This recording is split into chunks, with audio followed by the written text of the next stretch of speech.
right 반갑습니다. 사회통합백의 2단계 වල වචන ටික තමයි කතා කරන්න හදන්නේ.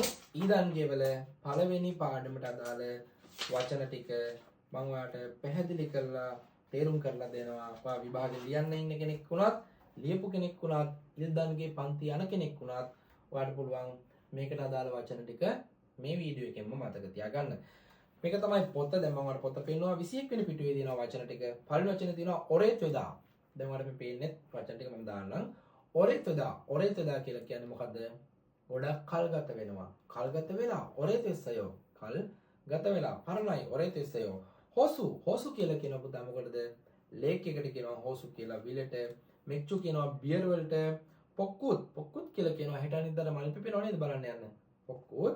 ඊට පස්සේ හංගන්. හංගන් කියලා කියනවා හංගඟට. හේසන් මුල්. හේසන් මුල් තමයි මේ පේන්නේ. මේ ෆොටෝ එක බලන්න. මේව තමයි හේසන් මුල් කියලා කියන්නේ. ඊට පස්සේ සෙන්සොන් වේ. සෙන්සොන් වේ. සෙන්සොන් වේ තමයි මේ ෆොටෝ එකේ පේන්නේ සෙන්සොන් වේ. ඊට පස්සේ චොල්. චොල්. චොල් කියනවා පන්සලට. පම්මුල්ගාන්. පම්මුල්ගාන් කියලා කියනවා මොකටද? මියුසියම් එකට. ඊට පස්සේ කොන්මුල්. කොන්මුල් කියන්නේ මොකද්ද? කොම්මුල්. කොම්මුල් කියලා කියනවා බිල්ඩින් එකට. නොප්තා.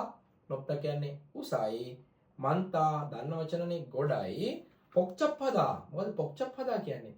හරි සංකීර්ණයි ඒක. හරි පැටලිලි සහගතයි. හරි සංකීර්ණ තත්ත්වයක තියෙන්නේ. පොක්චප්පයෝ කියලා අපි කියන්නේ. කිරි පොක්චප්පදා කියලා කිව්වොත් එතකොට මොකද්ද? පාරේ ගොඩක් ට්‍රැෆික් එකක් තියෙනවා. යන්න බැරි තත්ත්වෙට පාරේ හිර වෙලා තියෙන්නේ. ඊට පස්සේ යාග්‍යොන් මතක තියෙනම ඕන වචනයක්. යාග්‍යොන්. දැන් ගිහිල්ලා වීඩියෝ එක බලලා නෙව එකට ගිහිල්ලා සර්ච් කරන්න සෝල් යාග්‍යොන්. සෝල් යාග්‍යොන් කියලා සර්ච් කරලා ඉමේජ් සිලෙක්ට් කරලා බලන්නකො මොනවද එන්නේ කියලා. අරම්දත්තා. අරම්දත්ත කියන්නේ ලස්සනයි. කියොතොන්. කියොතොන් කියන්නේ මොකටද? කියොතොන් සාගෝ. මාර්ගයේ වෙන රියානතුරු කියොතොන් සාගෝ. පෙල්ලියාදා. පෙල්ලියාදා කියනවා ලේ මොනවද? පහසුයි, ලේසි පෙල්ලියාදා. හංජොක් හදා. හංජොක් හදා කියන්නේ නිහඬ නිස්කලංකයි. හංජොක් හදා. කෙකත් හදා. කෙකත් හදා කියනවා පිරිසිදුයි. චොයොන් හදා නිහඬයි, නිශ්ශබ්දයි. නත්තා අඩුයි. ලෝ කියලා අපි කියන්නේ. තුක්කි. තුක්කි කියන වචනේ මතක තියාගන්න. කවුරු හරි කෙනෙක් කාට හරි කෙනෙක්ට කට්ටියකට එන්න කියලා මොනවා හරි දෙයක් පැහැදිලි කරනවා. මොනවා හරි දෙයක් පැහැදිලි කරලා අන්තිමට කියනවා තුක්කි නෝ. තුක්කි නෝ. තුක්කි නෝ කියලා කිව්වොත් මොකක්ද ඒකේ අදහස වෙන්නේ? විශේෂයෙන් ඔයා කියන අදහස. තුක්කි නෝ. ඊට පස්සේ ක්වංගංජි. ඒ වචනේ මම ඔයාලට කියලා දෙන්නේ නැහැ. ඔයා හිතලා දාන්න බලන්න කමෙන්ට් එකක් ඒ වචනේ ක්වංගංජි. වීඩියෝ එක අන්තිම වෙනකම් බැලුවා නම් දැන් ඔයාලට කමෙන්ට් එකක් දාන්න පුළුවන්. ඊට පස්සේ සොම්. සොම් කියන පුතා අපිත් ඇවිල්ලා තින්නේ සොම් එකකින් ඉඳලා සොම් කියනවා දූපතට. right?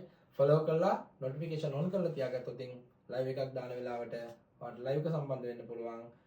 follow කරලා තියාගත්තොත් මේ වීඩියෝ එකේ මේ පොතේ ඉතුරු වචන ටික කතා කරද්දී ඔයාලට වීඩියෝ එක බලන්න පුළුවන්. right? එහෙනම් හැමෝම හංසන් කොංගන් හසයෝ. 감사합니다.